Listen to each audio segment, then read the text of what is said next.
Sa tubag nato sa Salmo nag-ingon, bulahan ang tanan nga nangandoy sa pag-abot sa Ginoo. Nganong bulahan man kay matud pas unang pagbasa, ayaw duha-duhai nga kaluy-an kamo sa Ginoo, inig sangpit ninyo kaniya. Inig himo kuno nato mga desisyon, tubagon dayon, igsangpit nato tubagon dayon tas Ginoo. Nya magsige na siyag sunod-sunod nato nga inig tipas kuno nato sa tuo or tipas taswa mo tingog dayon ang Ginoo ug moingon diara diri ang saktong dalan. Mo na kita dinhis kalibutan sa atong pagpanaw, wa gid tay kasiguruan, wa ta kahibaw og unsay mahitabo sa unahan. Daghang liko-liko sa atong kinabuhi nga wa ta kahibaw unsay sunod. Kadtong nabiktima sa gubat, porte tingaling tago-tago nila, dagan-dagan, pero pag butos bomba, igo sila, patay dayon. Wala, human na. Ang ilang mga plano, natapos na. Ang ato sang mga leaders, ila tingaling pangandoy nga mudaog ni aning gubat, ala, pamumba dayon. Nya, ang ilang gisugo pagbomba, na igo sad sa counter nga missile, patay sad. Wa gyapon matuman iyang pangandoy. Kadto sang dihay linog karong bag-o, mga tao ato may kay pagkahinanok tingali, pag uyog siyuta, lusno ang balay or unsa dihay na nga hug, igo, patay. Wa gid tay kasiguruan.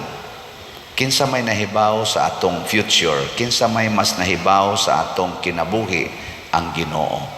Muna kini di ang pagpangandoy nato sa pag-abot sa Ginoo. Nangandoy ta, nagampo ta nga ang Ginoo maoy motudlo nato unsaon paggamit, unsaon paglakaw niining atong kinabuhi. Ang mga binhi nga atong itanom, kung dili na napaulanan sa Ginoo, igo ra kita mangandoy. Kanang mga mag-uuma ba?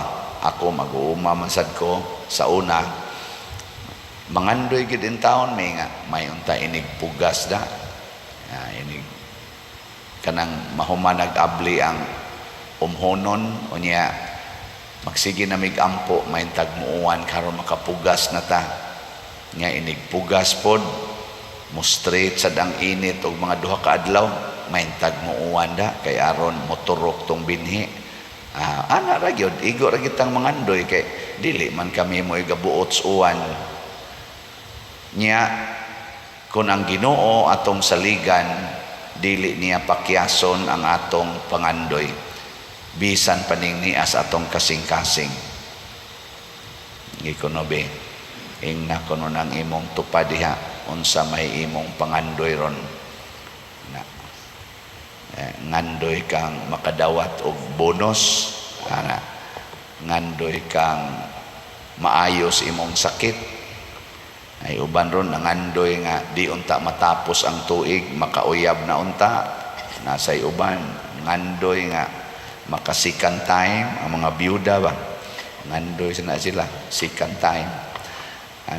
So mga byudo mausad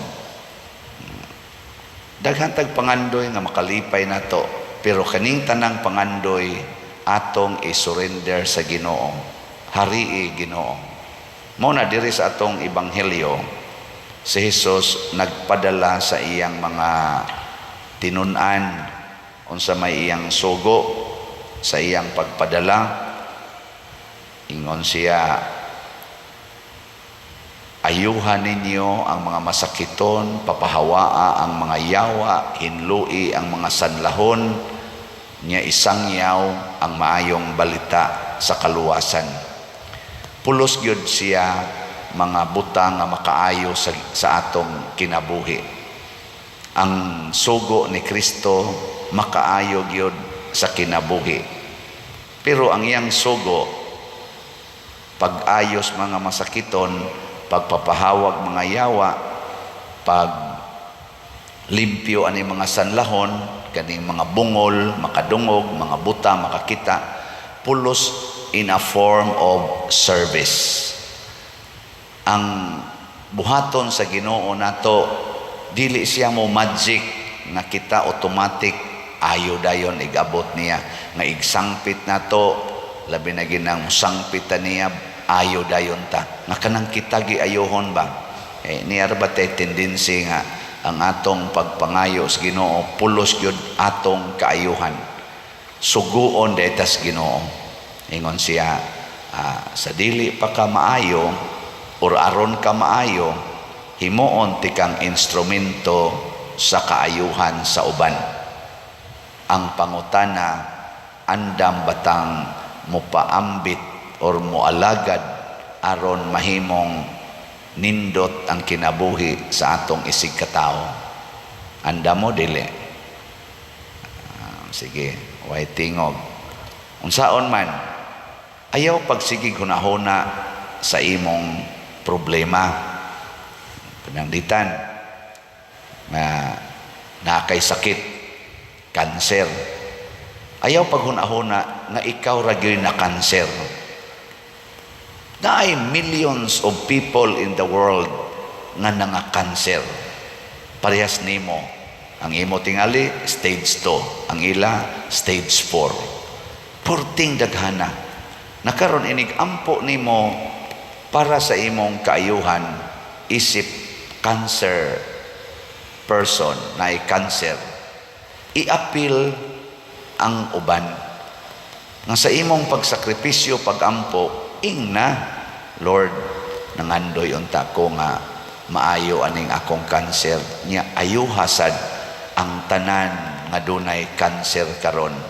Kining akong pagsakripisyo, pagrosaryo, pagsimba, kining akong pagtuon sa imong balaang kasulatan aron ko maduol nimo, ako sa ning sakripisyo aron maayo sad sa ilang mga sakit nga kanser ang tanan nga dunay kanser karon. Nya moingon dayong Ginoo, sige, silang tanan akong ayuhon, ikaw lay akong patyon.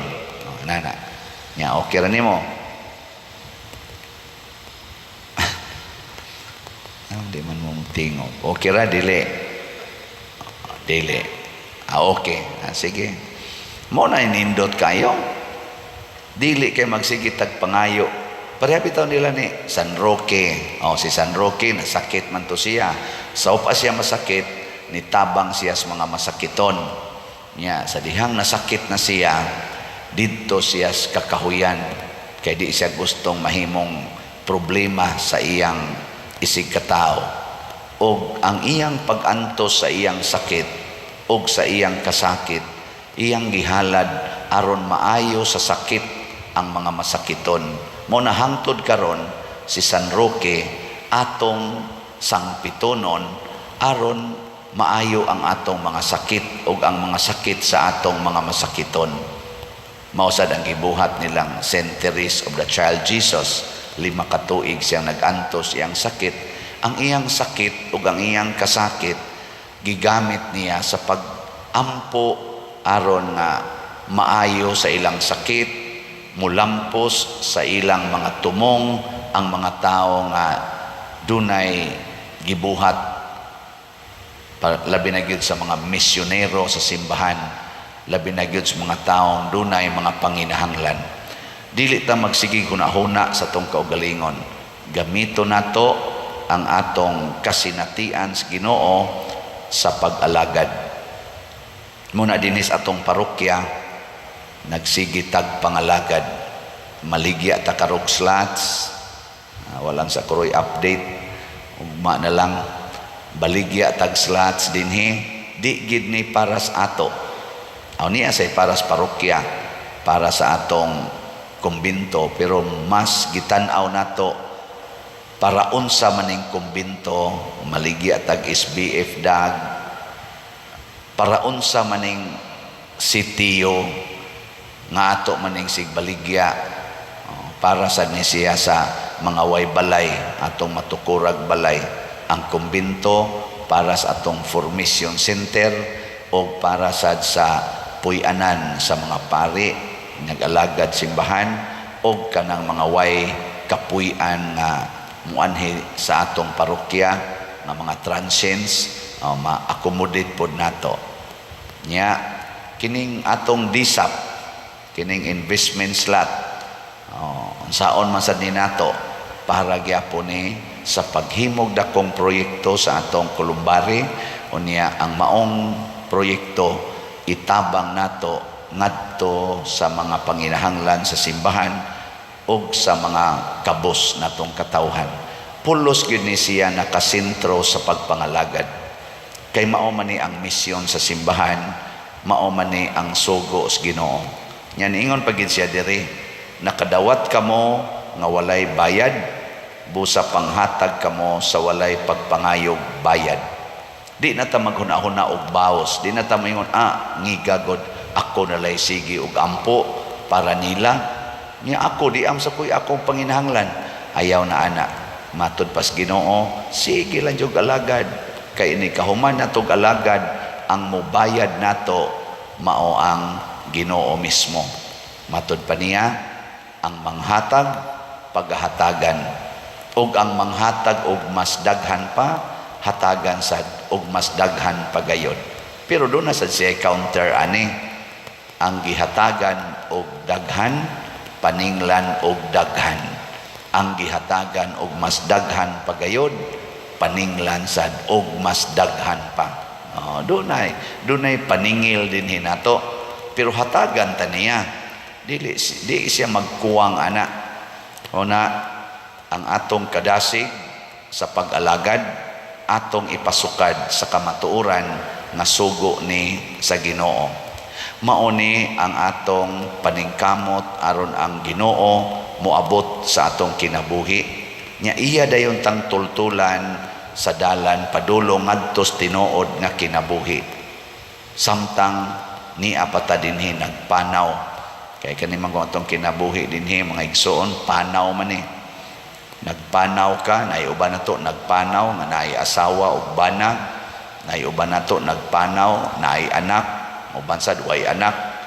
naa say uban nagpanaw wa maminyo naa say daminyo basta nagpanaw gitang tanan ano atong sige karog magnify sa simbahan ang atong synodality of the church nagpanaw ta lain-laing kahimtang lain-lain og mga gipamati lain sad og mga giatubang gisagubang pero usaray atong padulngan kadtong kinabuhi nga giandam sa Ginoo hinaut unta nining panahon sa Adbyento masinati nato sa mas konkreto nga kasinatian nga ang Ginoo miabot na sa atong kinabuhi manindog ta